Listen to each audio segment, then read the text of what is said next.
మరణత ఈరోజు నేను చెప్పుకోబోయే వాక్యం ఏంటి అంటే కీర్తనలు 93వ అధ్యాయము 1వ వచనం. యెహోవా రాజ్యము చేయుచున్నాడు, ప్రభావం ఆయన వస్త్రంగా ధరించి ఉన్నాడు.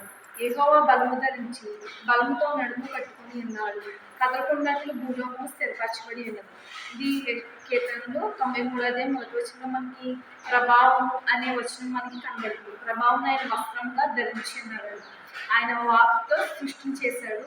అలాగే ఆయన వస్త్రము ప్రభావం కలది, ఆయన ప్రభావం గలవాడు, ఆయన వస్త్రం ప్రభావం కలది, ఆయన వాక్కు ప్రభావం కలది. మనం చూసినట్లయితే రక్తస్రావంతో బాధపడుచున్న 12 ఏళ్ళ నుండి రక్తస్రావంతో బాధపడుచున్న రోగి ఆయన వస్త్రం ముట్టగానే ఆమెకున్న తెగులంతా కట్టబడింది.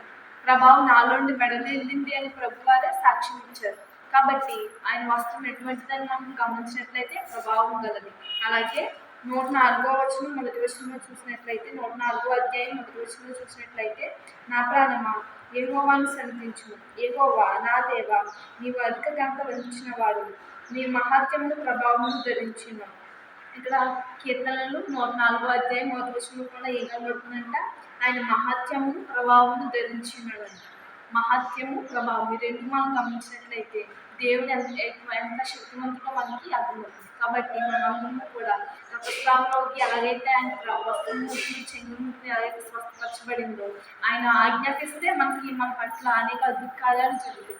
కాబట్టి ఆయన రక్షించి ఆయన ప్రభావం గమనించి ఆశీర్వాదం పొందుకునే కృప దేవుడు మనందరూ దయచేయను గాక. ఈ కొద్ది వాటిని దేవుడు దీవించును గాక. మీ అందరికీ మరణం.